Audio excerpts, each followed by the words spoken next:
तस्मै श्रीगुरवे नमः। श्रीचैतन्यमनोभीष्टं स्थापितं येन भूतले स्वयं रूप कदा मह्यं ददाति स्वपदान्तिकम्। वन्देऽहं श्रीगुरो श्रीयुतपदकमलं श्रीगुरून् वैष्णवंश्च श्रीरूपं साग्रजातं सहगना रघुनाथान्वितं तं सजीवं साद्वैतं सावधूतं परिजनसहितं कृष्णचैतन्यदेवं श्रीराधा कृष्णपादां सहगनललिता श्रीविशाखान्वितंश्च। ॐ नमो भगवते वासुदेवाय। ॐ नमो भगवते वासुदेवाय। ॐ नमो भगवते वासुदेवाय। नारायणं च नमस्कृत्यं नरं चैव नरोत्तमं देवीं सरस्वतीं व्यासं ततो जयमुदीरयेत्। नष्टप्रायेषु अभद्रेषु नित्यं भागवत सेवया भगवती उत्तमश्लोके भक्तिर्भवति नैष्टिकी। इदं भागवतं नाम पुराणं ब्रह्मसंहितं उत्तमश्लोकचरितं चकारा भगवन् ऋषि।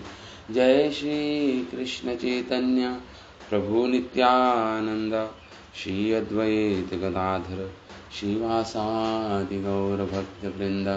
हरे कृष्ण कृष्ण कृष्ण हरे हरे, हरे राम राम राम हरे हरे।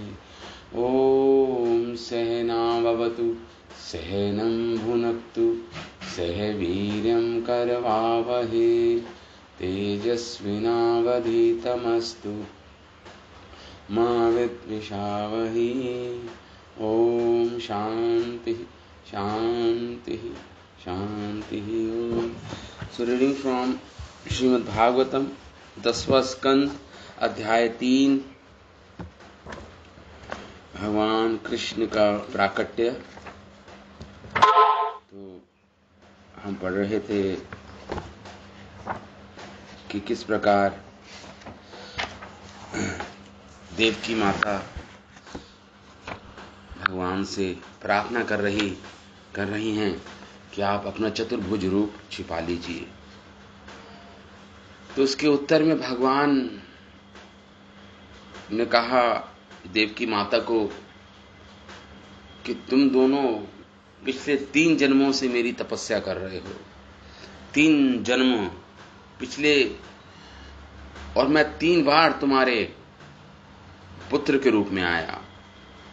प्रथम सुतपा और कृष्णी देवकी थी और वसुदेव जी सुतपा थे।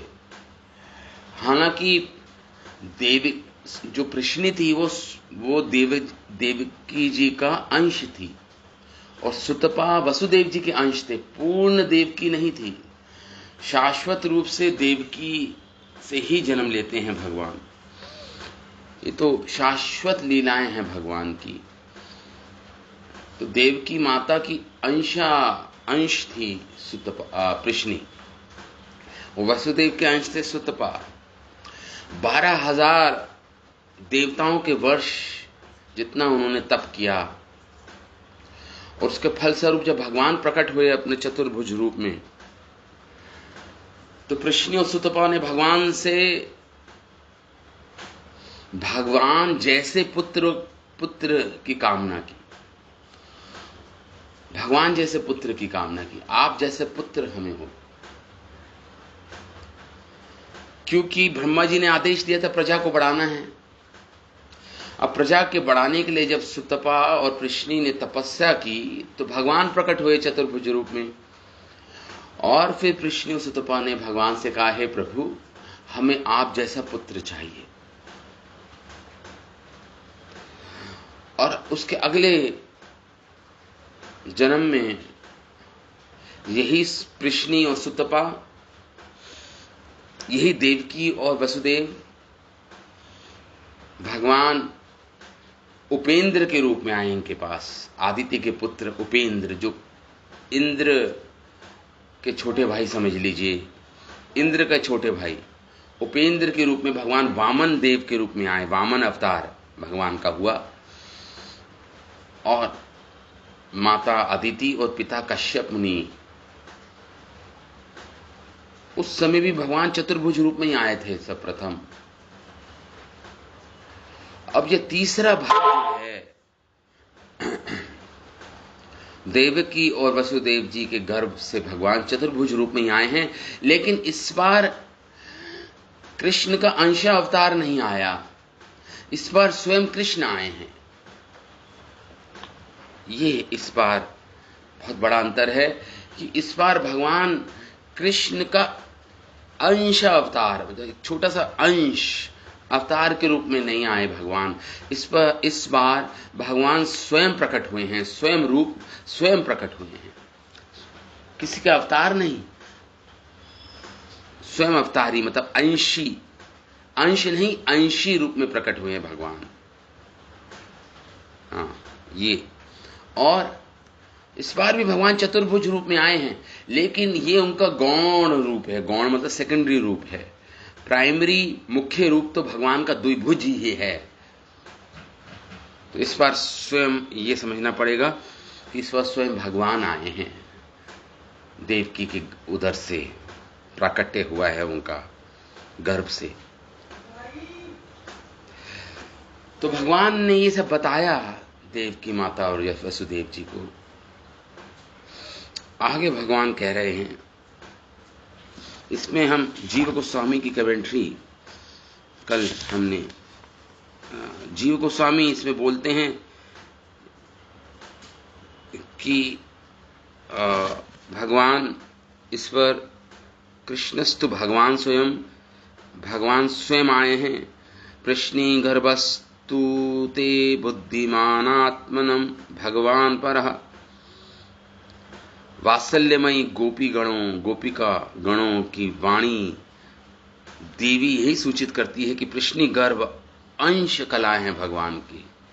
प्रश्नी गर्भ, जो प्रश्नी के गर्भ से जिनका जन्म हुआ, वो भगवान जो चतुर्भुज रूप में आए हैं, वो कौन थे? प्रश्नी गर्भ। लेकिन वो भगवान के अंश कला थे, भगवान कृष्ण के केवल अंश मात्र थे एक। तो अब जब उन्होंने मांगा कि प्रभु हमें आपका जैसा पुत्र चाहिए, तो भगवान ने तथास्तु उस वरदान की सत्यता, जो वरदान दिया था उसकी सत्यता को भगवान स्थापित करने के लिए भगवान पुनः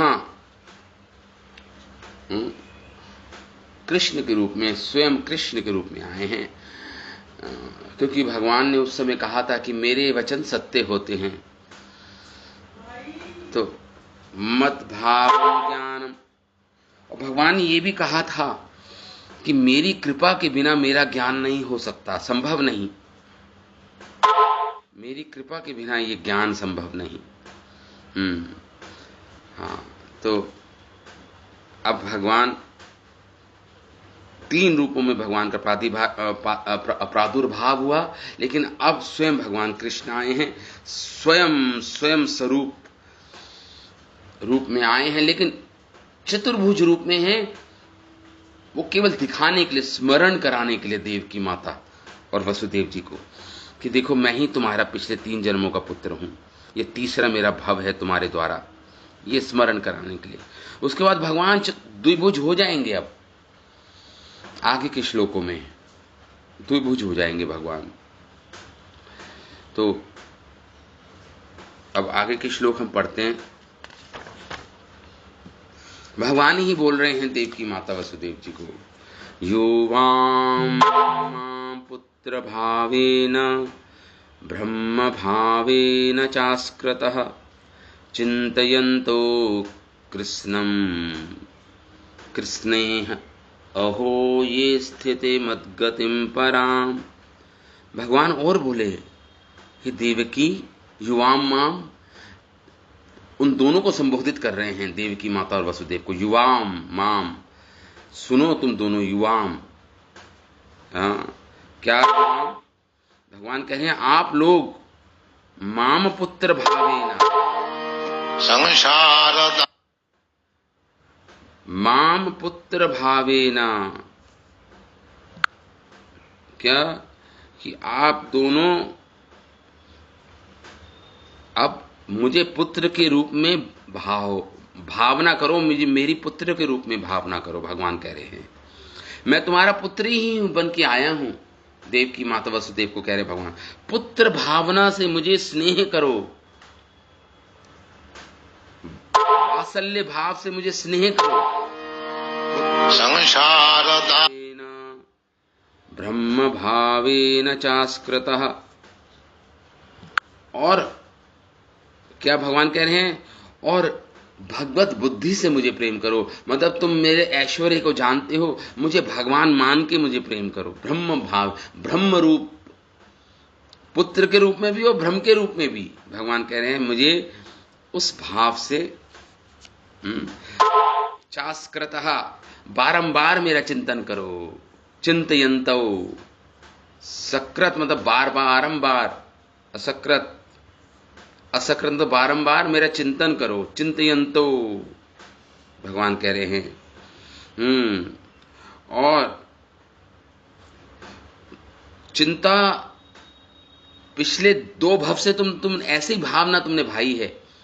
कृष्ण कृष्ण स्नेह पूर्वक पुत्र के प्रति जो स्नेह होता है वैसा तुमने किया है। यास्ते मद गतिम पराम,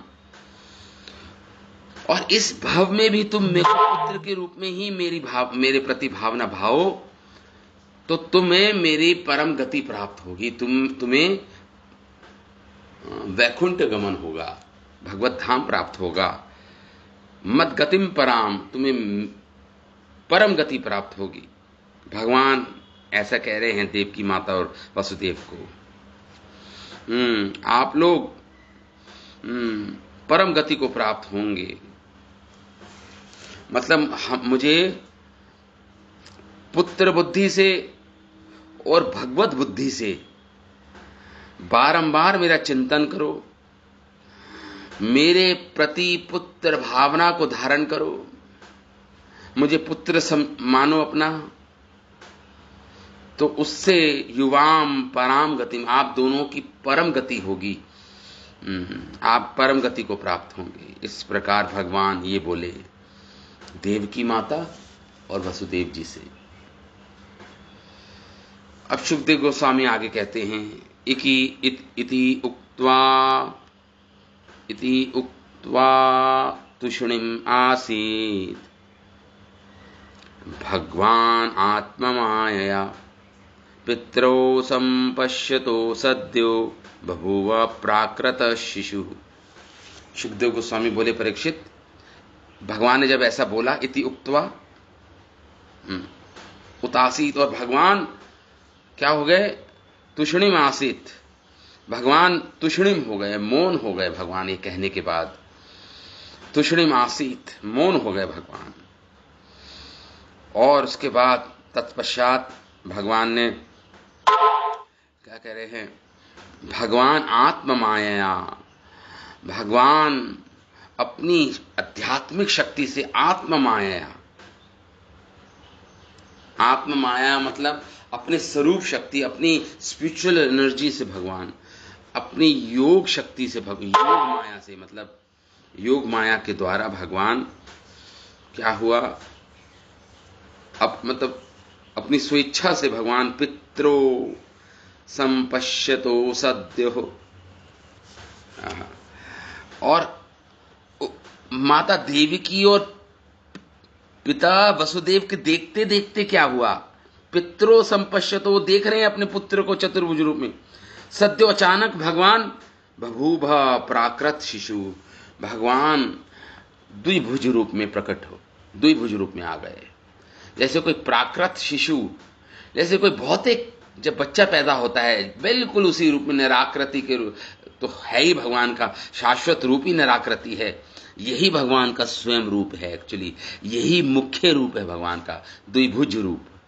चतुर्भुज तो भगवान धारण करते हैं अवतार लेने के लिए, अनेक लेकिन ये जो द्विभुज रूप है भगवान का, भगवान अपनी स्वेच्छा से पितरो संपश्यतो, अपने माता पिता के देखते देखते सदैव अचानक भगवान बभूव प्राकृत शिशु, भगवान प्राकृत शिशु की तरह प्रकट हो गए, बन गए, अपने स्वभाव सिद्ध द्विभुज रूप में आ गए, द्विभुज रूप में आ गए भगवान। जो भगवान का स्वभाव है, जो स्वयं रूप कृष्ण, स्वयं रूप में आ गए, मतलब स्वाभाविक रूप में आ गए, मतलब मुख्य रूप में भगवान प्रकट हो गए। इस प्रकार ततः शोरी भीर्भगवत प्रचोदित सुतम संपदाये च सुतिका ग्रहात।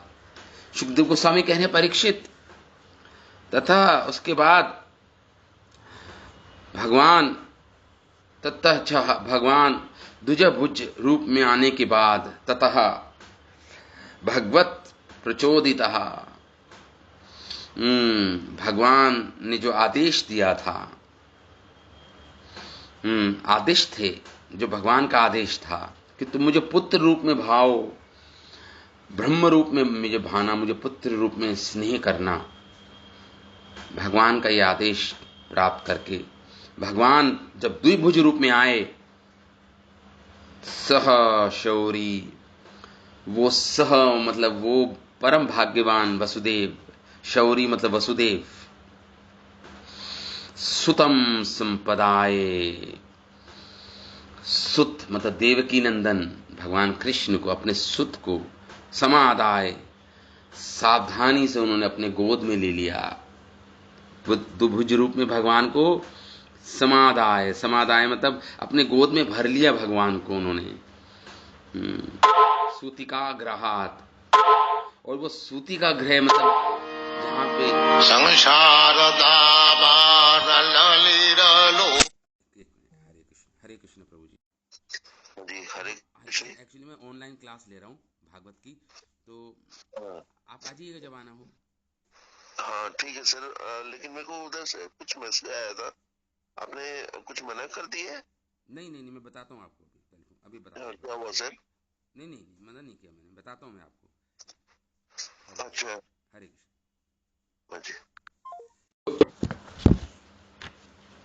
तुषणिम आसीत, प्राकृत शिशु की तरह भगवान बन गए, और उसके बाद भगवान को अपनी गोद में उठा लिया वसुदेव जी ने। और वो जो कंस का कारागृह था, जो अभी सूती का गृह बना हुआ था, जहाँ पे लेबर रूम जिसे बोलते हैं, लेबर रूम, सूती का गृह, मतलब जो कंस का कारागृह था। यदा बहिर्गंतुम ईश, भगवान यदा बहिर्गंतुम ईश, भगवान ने उस कंस के कारागृह से बाहर जाने की इच्छा व्यक्त की।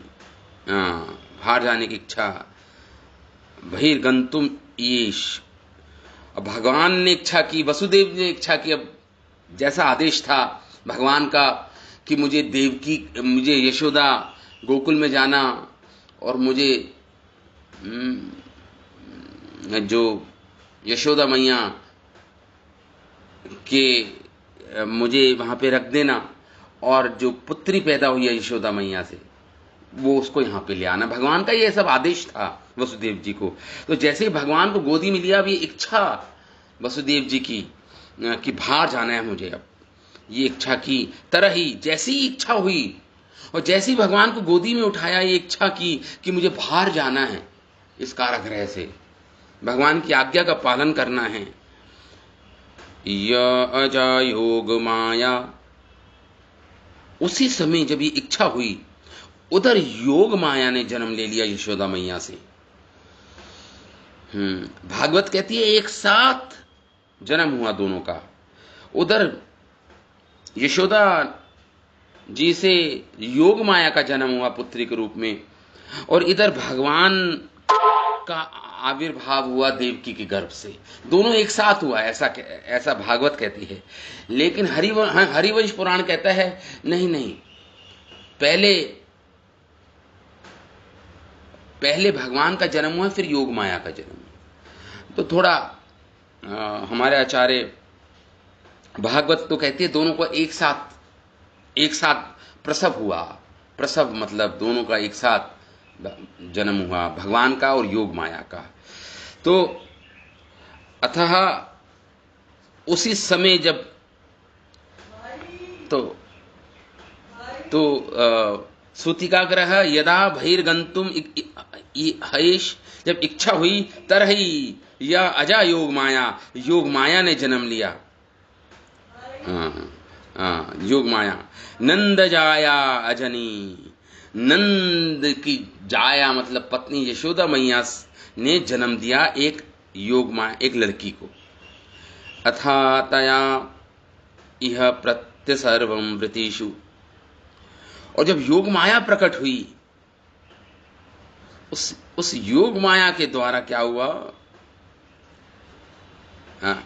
इति प्रत्यय सर्वम व्रतिषु, जितने भी पहरेदार थे उनकी इंद्रियों ने कार्य करना बंद कर दिया, जैसे अपहरण हो गया हो उनकी इंद्रियों का। प्रत्यय सर्वम व्रतिषु, जो जितनी भी उनकी वृत्तियां थी इंद्रियों द्वारा जो कार्य करने की क्षमता थी, द्वाहा सतेषु पौरुषु अपि, द्वारपाल जितने भी पहरेदार थे, प्रहरी जितने भी थे, जितने भी, उन सब की इंद्रियों पे जैसे इंद्रियां शिथिल हो गई हों, इंद्रियों ने अपना काम करना ही बंद कर दिया हो, और सभी गहरी नींद में, शायितेषु, शायी मतलब शयन, गहरी नींद में चली गई सारी इंद्रियां, जैसे गहरी नींद में सब चले गए हों, निद्रा में मग्न हो गए हों, जैसे डूब गए हों। शायितेषु बृहत् कपाटाय सकील श्रृंखले, और उसके बाद जितनी भी बीड़ियां और लोहे की जंजीरें जिससे वसुदेव को उन्होंने बांध रखा था, कंस के कारागार में बंधे हुए थे, और बड़े बड़े दरवाजे, मोटे मोटे लोहे के दरवाजे थे कारागृह के। तो जैसे ही उन्होंने भगवान को अपनी गोदी में लिया, भृत का कपाट, जो बड़े बड़े भृत मतलब बड़े बड़े कपाट थे, संकील श्रृंखले, और जो लोहे की जंजीरें थी जिनके द्वारा उनको बांधा हुआ था, पिहिता दुरत्याचार, जिनको काट पाना, जिनसे मुक्त होना दुर्लभ्यम था, मतलब असंभव ही था।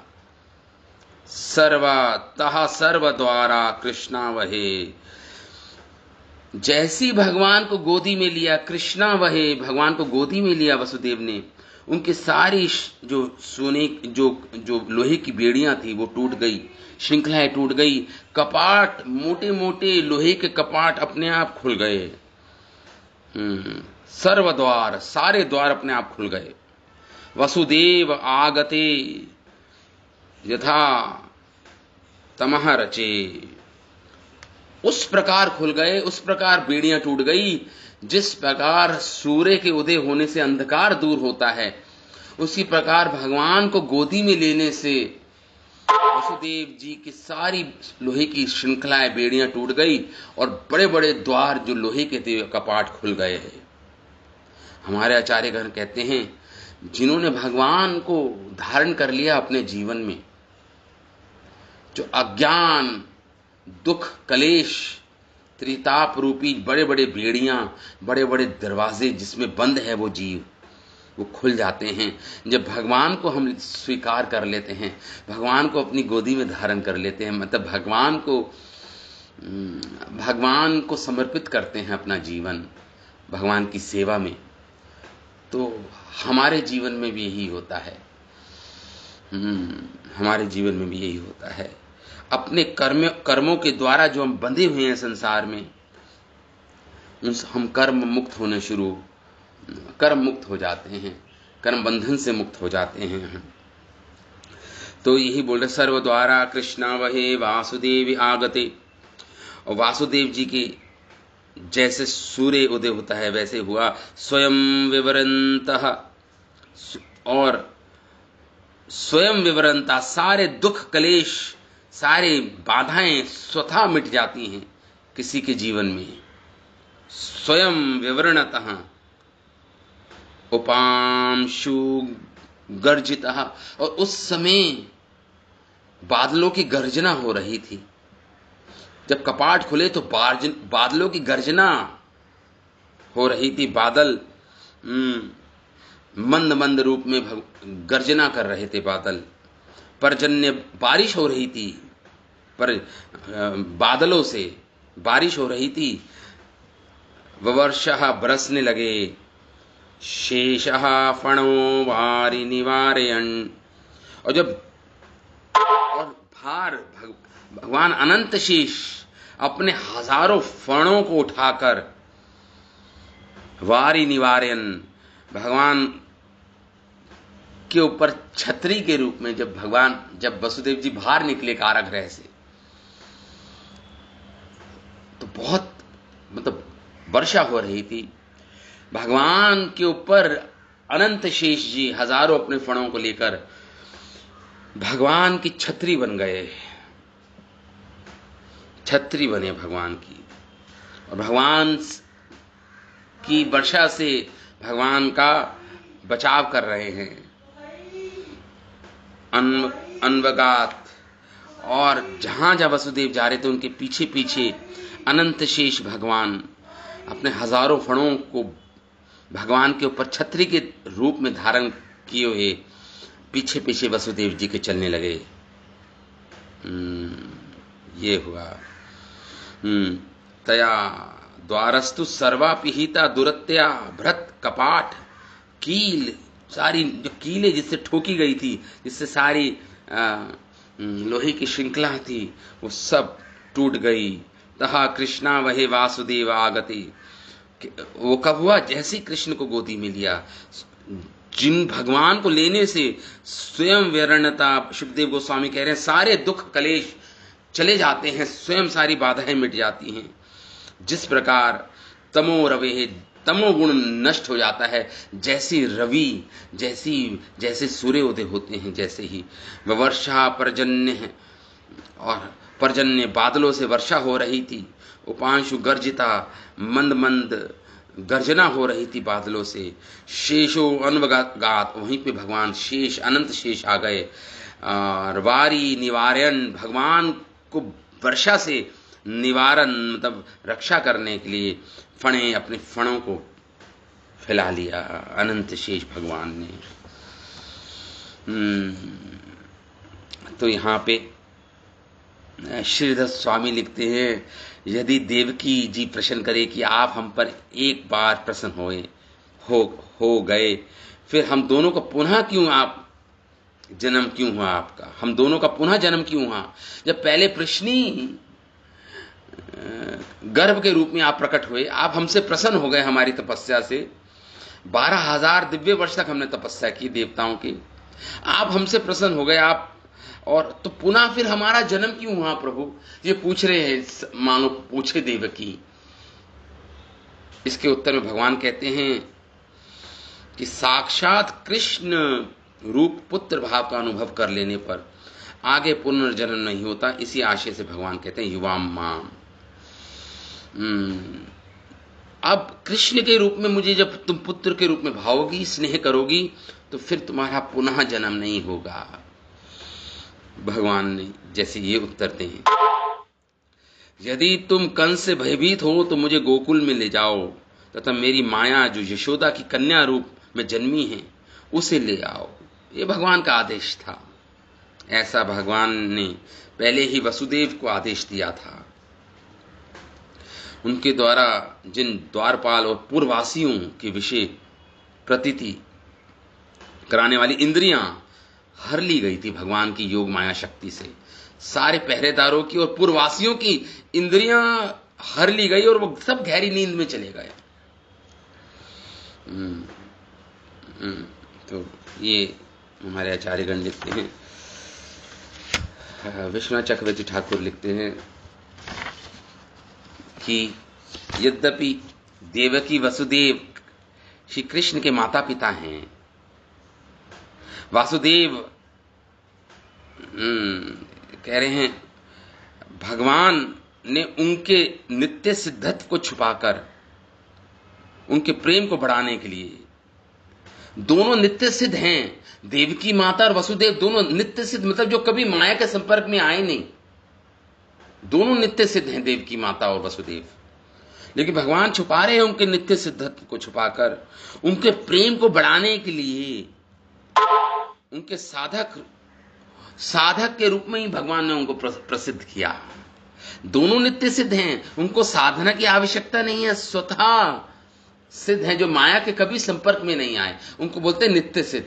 एक होता है साधक सिद्ध, जो साधना करके सिद्ध होते हैं, एक होता है नित्य सिद्ध, जो हमेशा से नित्य सिद्ध ही रहते हैं। वो दोनों नित्य सिद्ध हैं, लेकिन फिर भी भगवान ने ये दर्शाया नहीं उन दोनों को, और साधक सिद्ध के रूप में ही उनको प्रस्तुत किया, प्रसिद्धि की भगवान ने उनकी।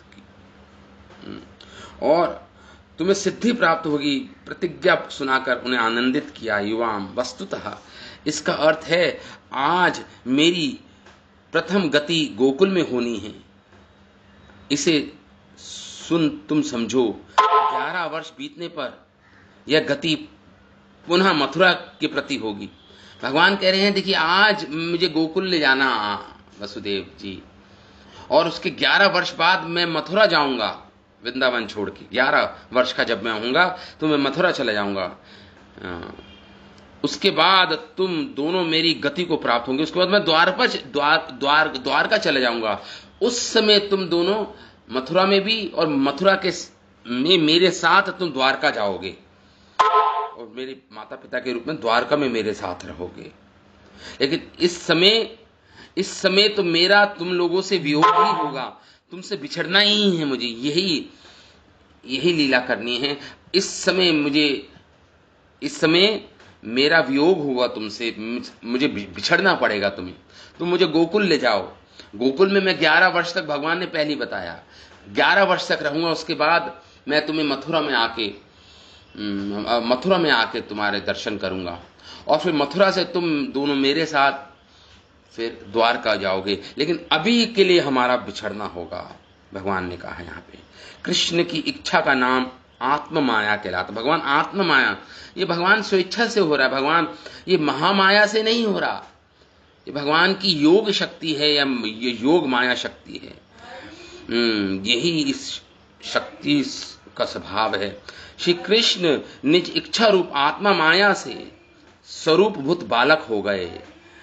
प्रकृति स्वरूप और स्वभाव से तीनों प्रकृति का, जैसे प्राकृत शिशु, सुखदेव गोस्वामी कह रहे हैं भगवान ऐसे प्रकट हो गए जैसे प्राकृत शिशु हो, जैसे कोई भौतिक हमारा जन्म होता है वैसे ही भगवान लग रहे थे, बिल्कुल प्राकृत शिशु थे भगवान, ऐसा लग रहा था। लेकिन भगवान प्राकृत नहीं है कभी, याद रखिएगा। भगवान आत्म माया, अपनी योग माया से, अपनी इच्छा से प्रकट हुए हैं भगवान, इसलिए भगवान प्राकृत नहीं है। लेकिन कह रहे हैं सुखदेव गोस्वामी के प्राकृत शिशु की तरह भगवान हो गए।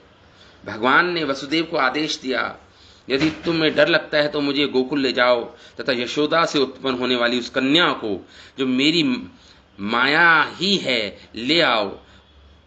उन वसुदेव ने अपने पैरों की बेड़ियों को स्वयं ही खुला देखा।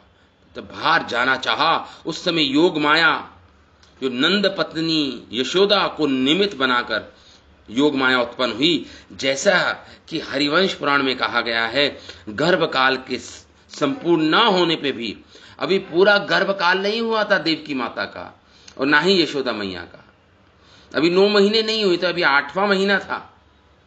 गर्भकाल के संपूर्ण न होने पे भी 8वें मास में देवकी और यशोदा ने, दोनों स्त्रियों ने एक ही काल में प्रसव किया।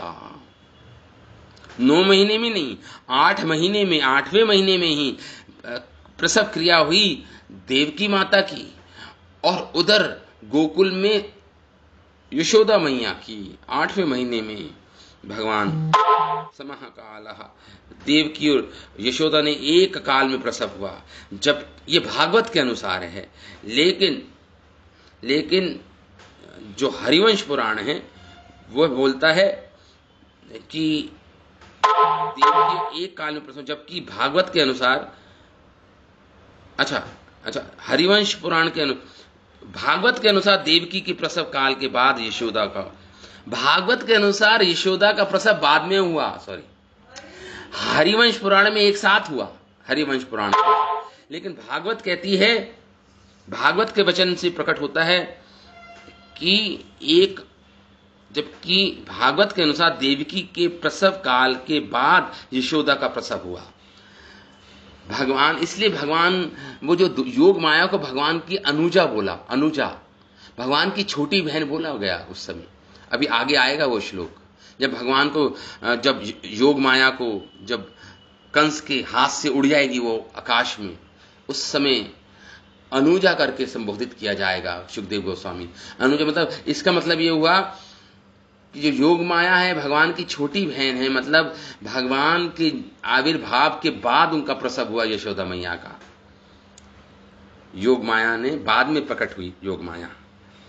इस प्रकार भागवत में योग माया का जन्म समकाल नहीं बताया गया। वसुदेव के गोकुल प्रस्थान के समय भागवत और हरिवंश पुराण की परम प्रमाणिक, दोनों परम प्रमाणिक ग्रंथ हैं, हरिवंश पुराण और भागवत। अतः यह सिद्ध होता है कि जिस समय देवकी ने कृष्ण को प्रकट किया, उसी समय व्रज में यशोदा ने भी नंद नंदन को प्रकट किया। ये हम समझना पड़ेगा। एक्चुअली यशोदा मैया की जुड़वा हुए भगवान कृष्ण, यशोदा नंदन कृष्ण और योग माया पुत्री के रूप में दोनों वहां पे प्रकट हुए थे। यहाँ पे वसुदेव कृष्ण, देवकी नंदन कृष्ण प्रकट हुए थे। इसका देवकी के वसुदेव जी के गोकुल प्रस्थान के समय यशोदा ने योग माया को प्रकट किया था। देखिए, कृष्ण का तो एक साथ जन्म हुआ, वहां पे यशोदा नंदन कृष्ण का जन्म हुआ, यहां पे देवकी नंदन कृष्ण का जन्म हुआ, आविर्भाव हुआ। लेकिन यशोदा ने यशोदा नंदन कृष्ण का जन्म हुआ, उसकी थोड़ी देर बाद योग माया का जन्म हुआ। जुड़वा थे, लेकिन जो दूसरा बच्चा तो योग माया के रूप में जो पुत्री थी, वो थोड़ी देर बाद हुई, यशोदा नंदन कृष्ण के जन्म आविर्भाव के थोड़ी देर बाद हुई। इसलिए भगवान की छोटी बहन बोला गया है इसको, अनुजा। इसलिए कहा गया है कंस आदि ने श्री विष्णु की छोटी बहन योग माया का दर्शन किया, जिन्होंने अपनी 8 विशाल भुजाओं में आयुध, ये आगे आएगी कथा, जब योग माया आकाश में उड़ जाएंगी कंस के हाथों, उस समय योग माया अपने अष्ट युद्ध अपने 8 हाथों से देव की, मतलब योग माया के रूप में प्रकट होंगी, मतलब, और उस समय उनको अनुजा कहलाएगी। वो अनुजा मतलब भगवान की छोटी बहन। अथा अभी तो नराकृत पर भ्रम होने से 2 भुजा वाले ही समझे जाएं। उन योग माया के द्वारा जिन पूर्ववासियों द्वार के ज्ञान की सभी वृत्तियां हर ली गई थी, उन द्वारपालों के सो जाने पर जो पहरेदार थे, बंद थे, खुल गए। ध्यान रहे, द्वारपालों की ज्ञान वृत्ति का हरण योग माया की अंशभूता महामाया, योग माया ने नहीं किया। देखिए, जब उनको गहरी नींद में सुलाया गया पूर्ववासियों को, पहरेदारों को, वो योग माया की शक्ति नहीं है। योग माया की शक्ति केवल भगवान के भक्तों पर अपना प्रभाव करती है। लेकिन जो आम साधारण जन हैं, जो मायाबद्ध जीव हैं, उस पे तो उस योग माया का अंश महामाया देवी, मतलब जिसे आप दुर्गा भी बोलते हैं, भद्रकाली भी बोलते हैं, जैसे भगवान ने कहा था अंबिका, भद्रकाली, दुर्गा, इस रूप में जो पूजी जाती हैं इस भौतिक संसार में, वो महामाया है। याद रखिए, योग माया नहीं है, वो महामाया है। और वो ये महामाया देवी, ये योग जो माया है, जो यशोदा के पुत्री के रूप में जन्म हुआ था, जो भगवान की आध्यात्मिक शक्ति की प्रतिनिधि हैं, योग माया, उनकी अंश भूता हैं, केवल अंश हैं, जो महामाया की देवकी के, महामाया देवी के रूप में प्रकट होती हैं इस भौतिक संसार में। तो योग माया की अंश हैं, पाठ हैं, जो महामाया देवी के रूप में प्रकट होती है इस भौतिक संसार में। तो जब पहरेदारों को नींद में, गहरी नींद में सुलाना, पूर्ववासियों को गहरी नींद में सुलाना, ये योग माया जी का काम नहीं था। योग माया तो केवल भगवान के भक्तों पर अपना प्रभाव डालते हैं। इसलिए यशोदा पे, नंद बाबा पे, देवकी पर, वसुदेव पर, उनको भुला देती है, भगवान की भगवत्ता को भुला देती है, कि भगवान के ऐश्वर्य को भुला देती है। ये योग माया का काम होता है। लेकिन महामाया का काम तो होता है साधारण जो मायाबद्ध जीव हैं, जो भगवान को भूले रहते हैं, जो भगवान से विमुख जीव हैं, उन पर अपना प्रभाव डालना। तो पूर्ववासियों पे और पहरेदारों पर महामाया का प्रभाव पड़ा, जिससे वो गहरी नींद में चले गए थे। आगे के श्लोकों में बोलते हैं सुखदेव गोस्वामी आगे के श्लोकों में बोलते हैं, मद्योनि वर्षय अक्सकृत यमानुजा गंभीर योधजवो उर्मी फैनिला भयानक वृत्शताकुला नदी मार्ग ददौ सिंधुर इवाश्रिय पते। तो अब कह रहे हैं यहाँ पे मघोनी, मतलब इंद्र के द्वारा जो वर्षा हो रही थी वहां पे, मधोनी, इंद्र के द्वारा जो वर्षा हो रही थी, असकृत, बारंबार वो निरंतर वर्षा हो रही थी वहां पर।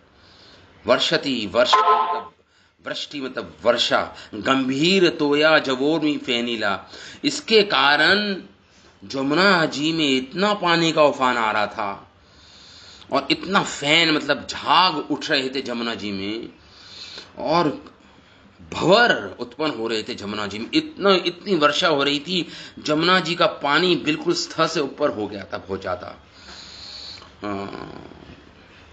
अगाध पानी था जमुना जी में उस समय।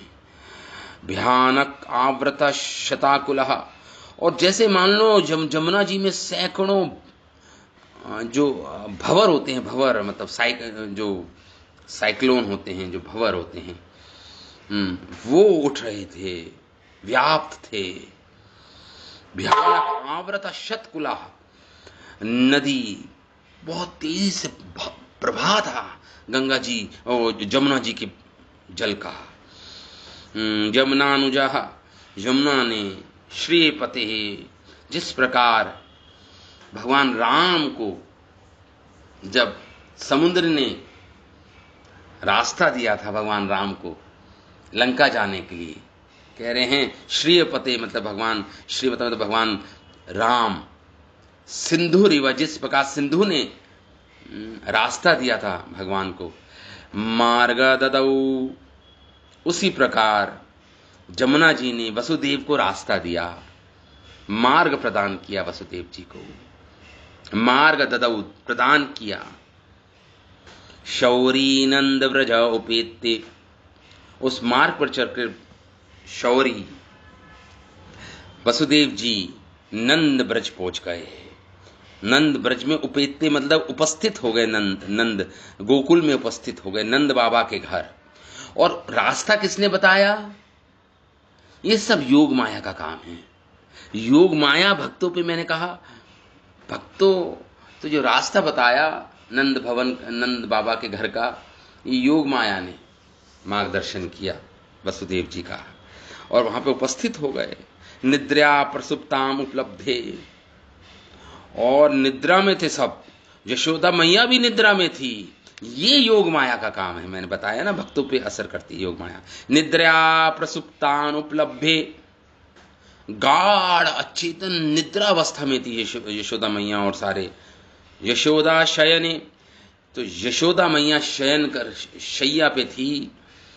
यशोदा शयने सुतम निधाया, और अपने जो पुत्र जो उनकी गोदी में था भगवान देवकी नंदन कृष्ण, उसको उन्होंने सुतम निधाया, यत्न पूर्वक स्थापन किया भगवान कृष्ण का, यशोदा के पास लटा दिया। लेकिन वहां पे पहले से ही यशोदा नंदन कृष्ण विराजमान थे, जो वसुदेव देख नहीं पाए योग माया शक्ति के द्वारा।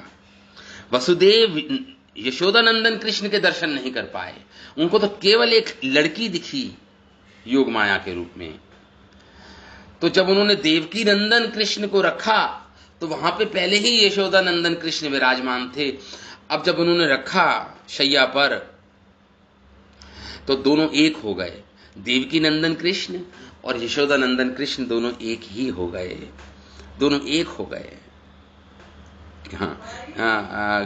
अथः वसुदेव द्वार और उसके बाद क्या हुआ, यशोदा शयने सुतम निधाय तत् सुताम, और वहां पे जो कन्या थी सुता जो कन्या थी, वसुदेव ने क्या किया, वसुदेव जी ने तत्सुता पुनः ग्रहण, उपादाया मतलब आदर के साथ गोदी में ले लिया, बड़े आदर के साथ उपादाया, वसुदेव जी ने उस कन्या को गोदी में ले लिया, और पुनः ग्रहण, और पुनः अपने कारागृह में आ गए वसुदेव जी, पुनः कंस के कारागृह में आ गए वसुदेव जी उस पुत्री को लेकर, योग माया को लेकर। अथा वसुदेव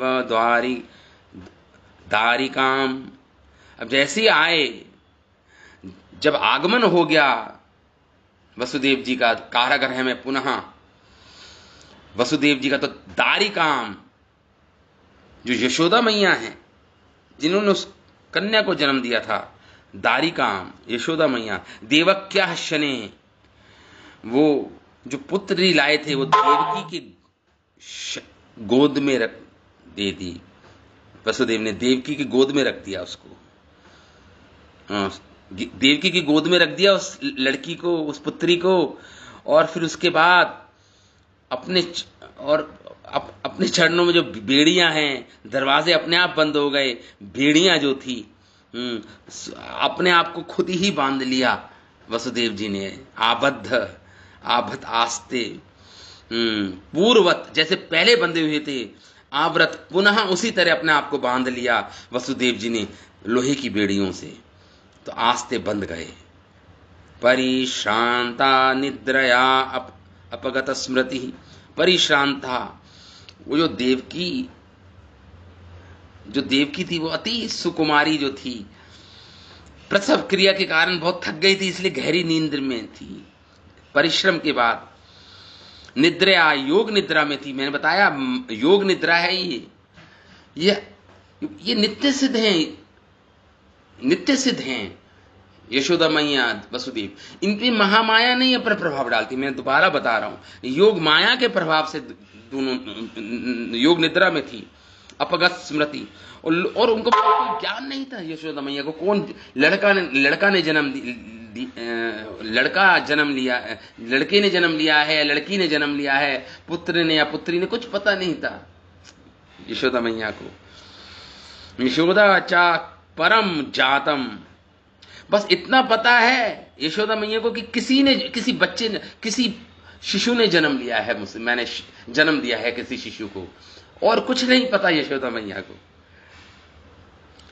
अबुद्ध्यत, इतने ही समझ पाई वो बेचारी, अबुद्ध्यत, इतने ही उनकी बुद्धि समझ पाई। योग माया पूर्ण रूप से माता यशोदा के ज्ञान को ढक रही है। देखिए तल्लिंगम, और फिर बाद में पता चला कि जो शिशु उत्पन्न हुआ है वो पुत्र है। ये भी उस समय नहीं जान पाई कि कन्या थी या पुत्र था। उसके बाद यशोदा मैया को ज्ञान हुआ कि एक पुत्र ने जन्म लिया है उनसे, एक पुत्र ने जन्म लिया है उनसे। इसमें श्रील विश्वनाथ चक्रवर्ती ठाकुर इस श्लोक में लिखते हैं कि जमुना जल के समूह के वेग को उत्पन्न करने वाली लहरें उसे फेन युक्त हो रही थी। उन्होंने वसुदेव को उसी प्रकार मार्ग दिया जिस प्रकार सीतापति राम को समुद्र देव ने मार्ग दिया था। नंद ब्रज में पहुंचकर वसुदेव ने यशोदा जी की पुत्री को उठा लिया। उन्होंने यह आचरण कंस से अपने पुत्र की रक्षा के लिए किया। अब आप प्रश्न पूछ सकते हो कि वसुदेव जी क्या इतने क्रूर थे, उनको पता था कि इस पुत्र की हत्या होगी? तो अपने कजन ब्रदर हैं नंद बाबा, उनके कजन ब्रदर हैं, कजन भाई हैं वसुदेव जी के, तो उनको पता था इस पुत्र की हत्या होगी कंस के द्वारा।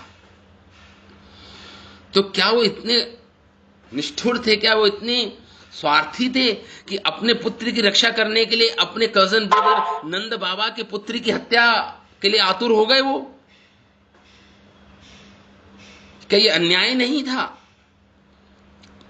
क्या ये कोई दूषण है दूषण मतलब क्या, ये कोई उनकी त्रुटि है क्या वसुदेव जी की? कहते हैं, हमारे आचार्य कह रहे हैं नहीं नहीं नहीं नहीं नहीं, ये दूषण नहीं था वसुदेव जी का, ये उनका भूषण था। ये उनका भूषण मतलब आभूषण था। ये जब कृष्ण इनके घर पुत्र होकर उत्पन्न हुए, तब इनका स्नेह ऐसा बढ़ गया कि इनका ये जो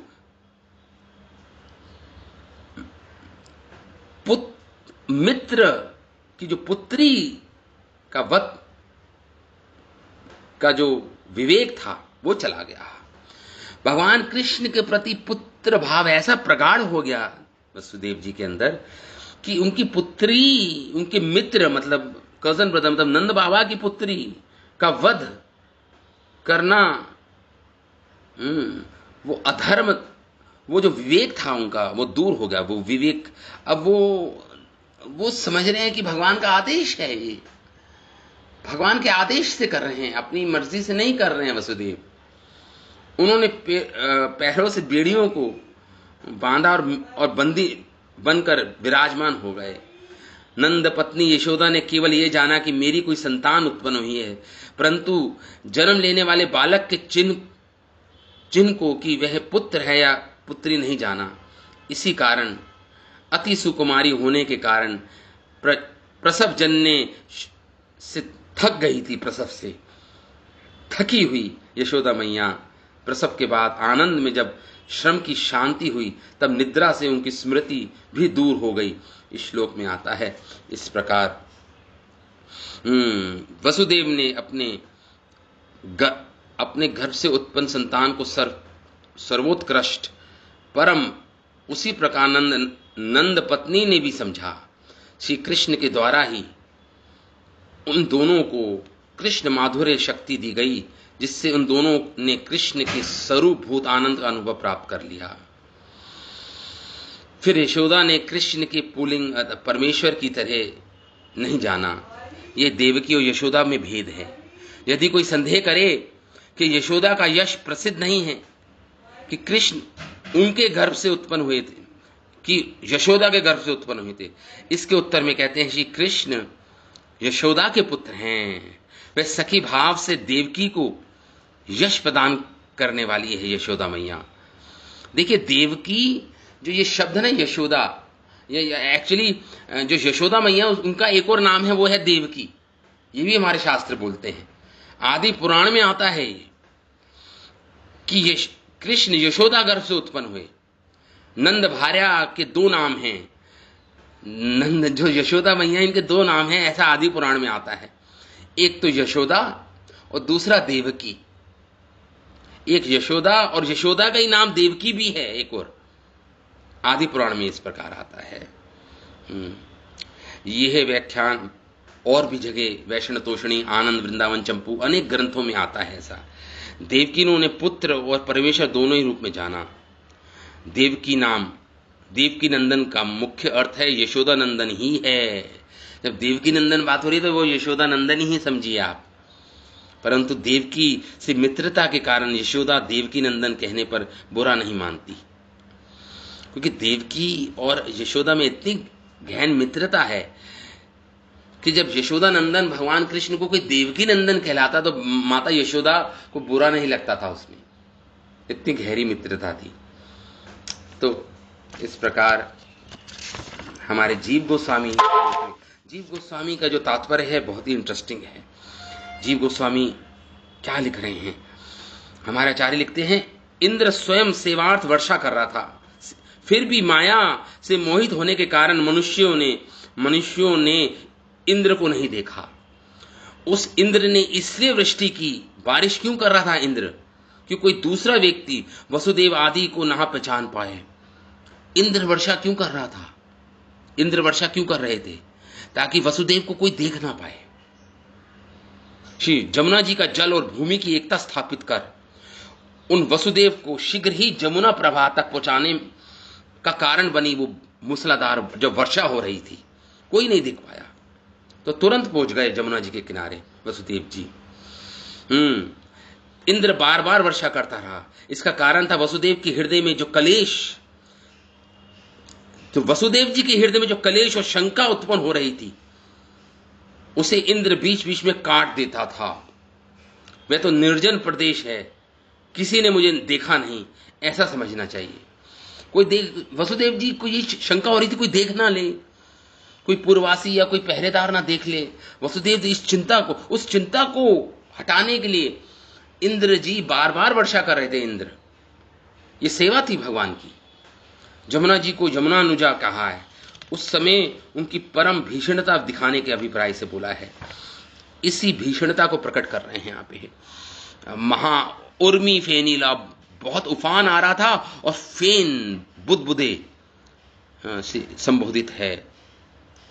उसी प्रकार वसुदेव जी को जमुना जी ने मार्ग दिया, जिस प्रकार भगवान राम को समुद्र ने मार्ग। जब वसुदेव लौटे, जब पुत्री को लेकर लौटे, उस समय भी मार्ग पुनः दिया जमुना जी ने। इसलिए श्रीधर स्वामी ने कहा, श्रेय पति का अर्थ सीतापति ही।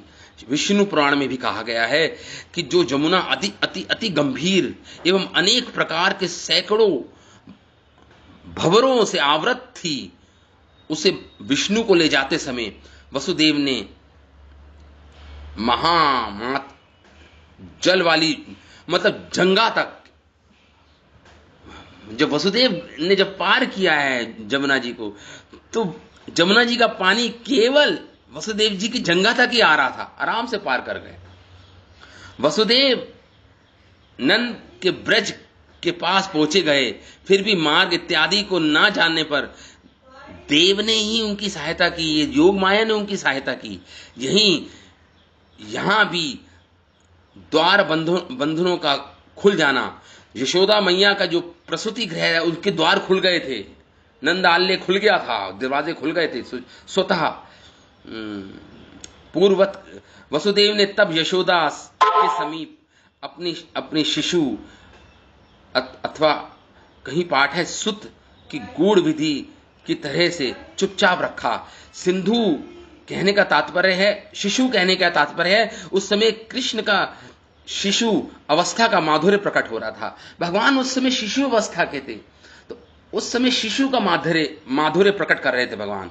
अतः वसुदेव का चित्त उनके प्रति आकृष्ट था, अतः वह शिशु लग रहे थे। उन्होंने वसुदेव की पुत्री को ये विचार कर ग्रहण किया कि पुत्री तो माया है, माया है और कन्या है, अतः ये कंस की वंचना के लिए उपयोगिनी होगी। कंस कुछ नहीं कर पाएगा, ये तो स्वयं माया है, देवी है। वसुदेव ये भी जानते थे। वसुदेव का ये भाव, वसुदेव जी का ये भाव श्री भगवान में उनके स्नेह आधिक्य को प्रकट करता है। इतना स्नेह था भगवान कृष्ण से, ये प्रकट कर रहा है।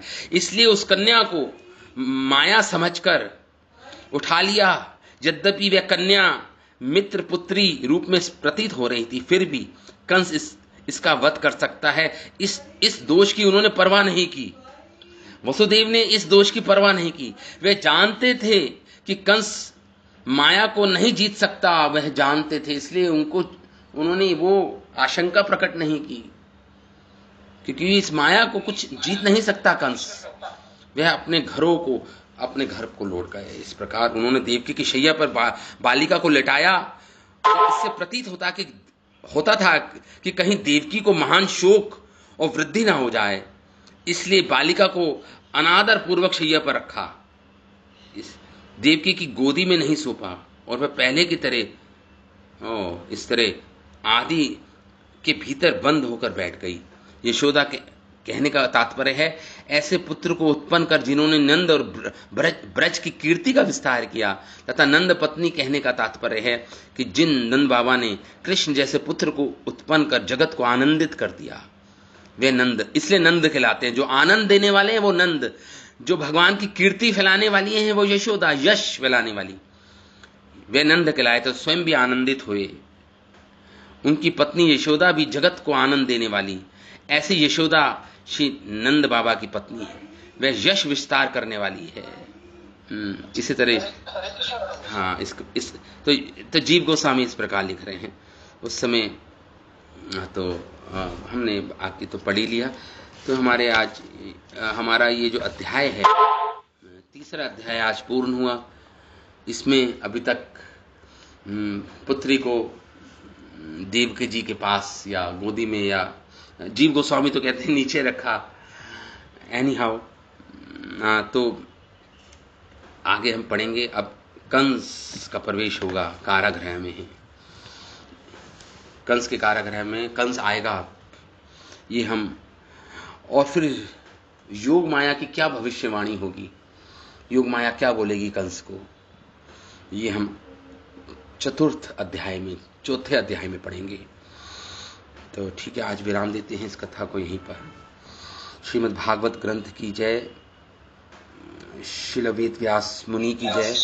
फिर हाँ, श्लोक संख्या हमने आज 8 श्लोकों को पूरा किया है, फ्रॉम 45 to 53, 45 to 53 की श्लोक संख्या को हमने आज पूर्ण किया। अब हम चौथा अध्याय कल से आरंभ करेंगे। कल तो पता नहीं, सैटरडे है, शायद मंडे से होगी, पता नहीं, कंफर्म नहीं हूं मैं। तो कर सकते हैं, कल भी कर सकते हैं, ऐसी बात नहीं है। ठीक है। शिला सुखदेव गोस्वामी पाद की जय, शिला प्रभुपाद की जय, अनंत कोटि वैष्णव वृंद की जय।